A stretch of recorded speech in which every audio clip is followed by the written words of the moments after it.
Mga kapatid, unahin muna natin ang mantika ha. Siyempre pagka nagano kayo ng Ricardo, una muna ang mantika. Hindi ikalat nyo para ibasa lahat ng kawali. Yan. Kaya ito magluto ha. Kaya ito magluto ko ha. Pwede na yan, pondo ng guardian, Oo. vitamin. Pwede na yun. Pag nakita yung ticket, buti na Sunod na mantika, bawang. Ito ang pangpabango. Huwag nyo kalimutan na maglagay ng bawang.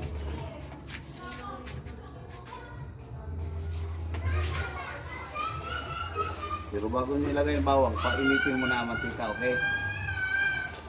Baka naman Okay po. ilalagay nyo ang mantika malamig pa. Yan.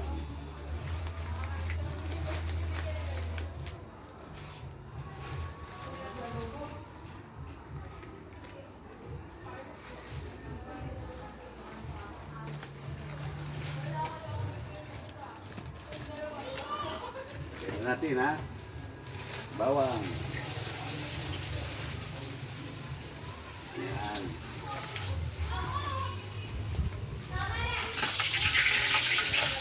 Medyo mabilis. So, kailangan papulahin nyo yung bawang. Pag napula na yung bawang, ilagay nyo ang sibuyas.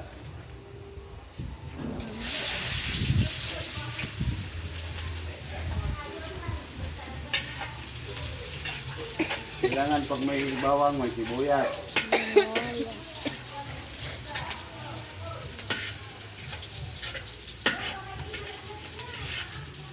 Pero mas maganda, mayroon tayong luya. Damihan nyo ng luya kung kinakailangan kasi kung kunti lang ang luya, hindi masarap ang lugaw. Kailangan damihan nyo ng luya. may pagkakaroon. Yan. Wala pa. Wala? Okay. Maraming luya, Andy. Papulahin din yung luya. Kaya din. Kahit dalawa ng Parang pagkakaroon. wala yung sa. Hindi pwede na Wala mo tayo sa. hindi mapula ang luya. Kailangan papulahin yung maigi. Mami, sinanay mo na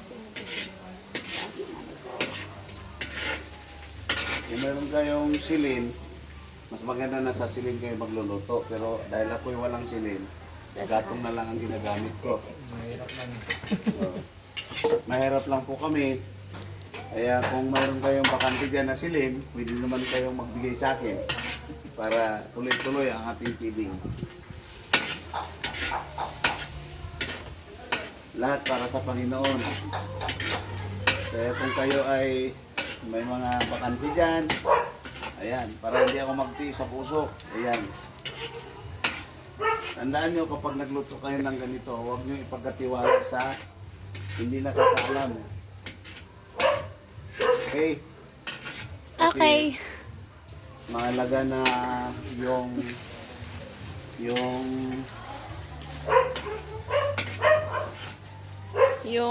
yung manapak natin ay malagay sa maayos. Hindi basta-basta luto lang. So nakita nyo, pinapakula natin yung luya.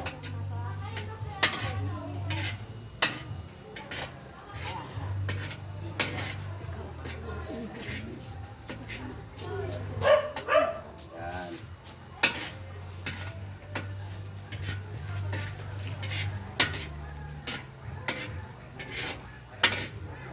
Medyo tiyagaan nyo lang sa paghalo ha, kasi ang luya matagal mapula. Bago nyo ilagay ang inyong pagkasarap ay mampula muna ang luya.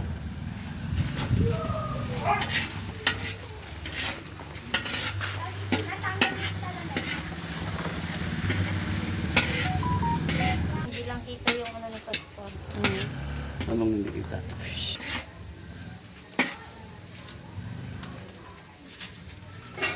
Mga kapatid, hindi sosyal ang luto ko kasi kahoy. At least yung nagluluto, social kasi nakasapatos, nakapulo baro, nakabarong, kaya kahit pa paano, social yung nagluluto. Kaya,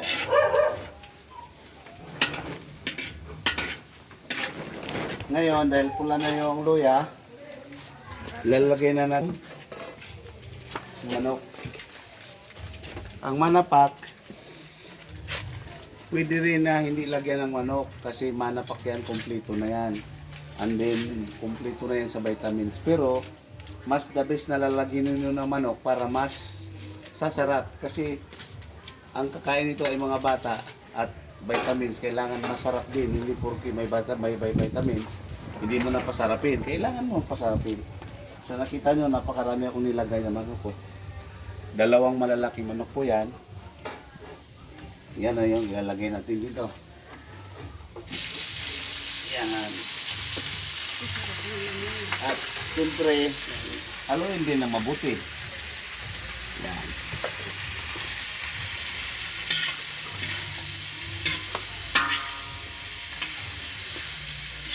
Diba? Sasarap ng gusto yan.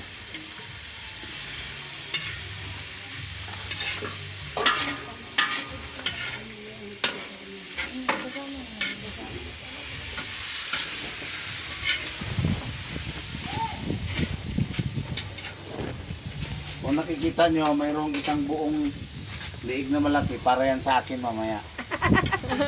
Makikita mo kayo. Tatandaan mo lang. Ha? Tatandaan mo lang. May buong leeg. May buong liig yan, para yan sa akin. Hindi nga pala nahati. Ano no? Laki yun. May isa, inapira-pira siya po. Medyo isang kutsan nyo rin na mabuti yung ano ha, bangot para mas masarap.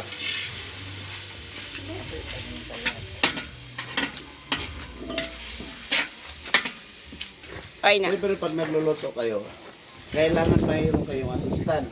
Kasi walang Magandang maglalagay. assistant. Kaya Uy! mayroon po tayong model dito na assistant. Uy! Siya po ay nanggagaling sa galing pa yan sa ano sa TV. Hi! Siya yung nagmo-model sa magandang gabi bayan.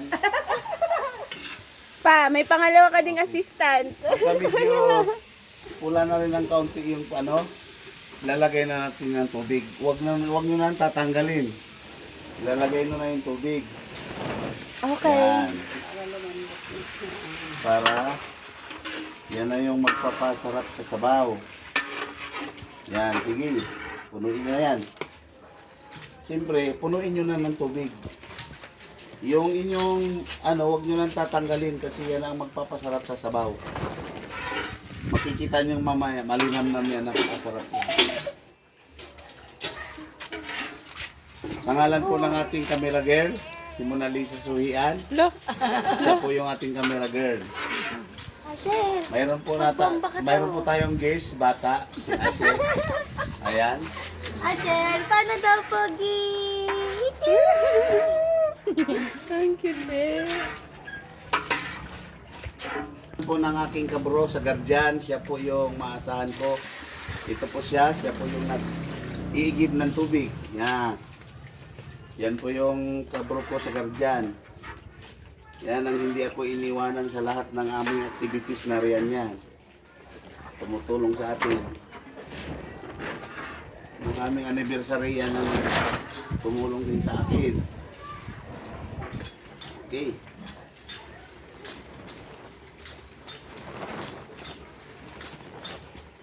Siyempre mga kapatid, dahil apoy, medyo mahirap nga lang. Mausok, kaya masakit sa mata. Yan. Saan pa pwesto yung lamesang mahaba? Pag ganun. Sa unahan na ka. Okay. Yan. Yun. Oh, Pastor, likod unahan. dito, likod. Likod. Diyan, sa tawil.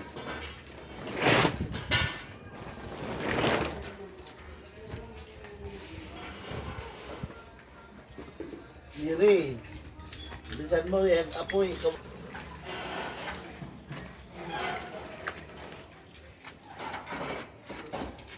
Dami pong bangot yan, kaya masarap po yan.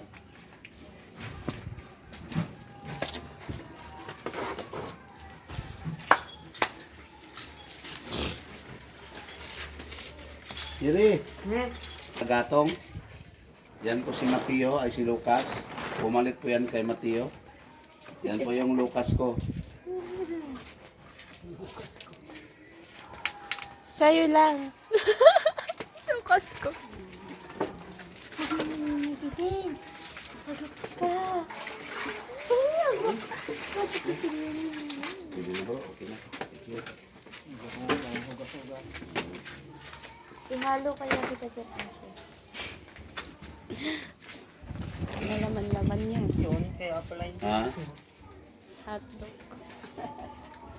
Marami naman.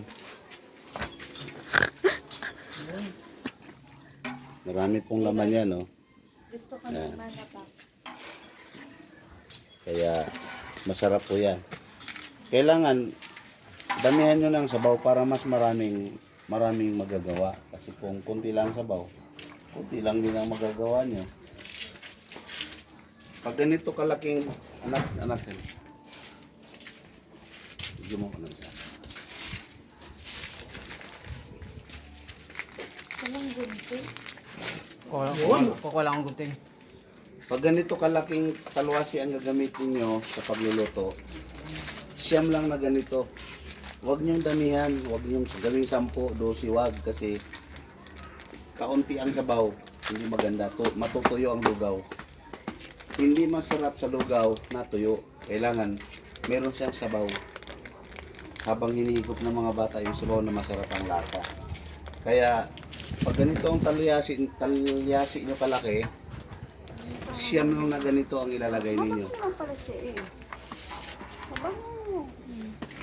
Naintindihan nyo mga kapatid? Opo. Siyam lang na ganito ang ilalagay nyo ha. Opo. Para nagpo-produce. Pero kung gusto nyo na tuyo, ay damihan nyo. Pastor, ito po ang ano, para po sa tubig. Ayo. Pa, Sa tapat lang po meron. pa. Kasi sa tapat po may nabibilang. Ah, sige.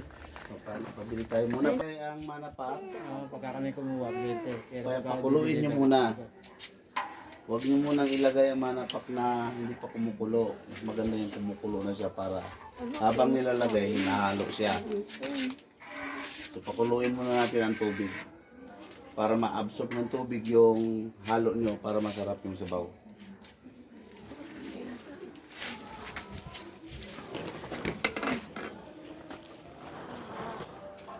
Plan. Okay na, ready? Okay na. Kasi nire-report yan. Ang pangtimpla nyo, wag masyadong asin. Haluan nyo ng patis. Patis muna. Tapos pagkakulang pa, saka nyo patakan ng asin. Huwag masyadong maalat para masarap. Siyempre, lalagyan nyo ng pamintang durog. Siyempre, para medyo malasa, lagyan nyo rin ng magic. Magic sarap. Para naman sumarap din. At the same time, para lumasa ang inyong sabaw, dagdagan nyo ng nor cube. Yan. So may nor cube akong nire-ready. Thank you. So yun po mga kapatid. Hinihintay na lang natin ang pagkulo ay pag-init bago natin ilagay ang ating manapak.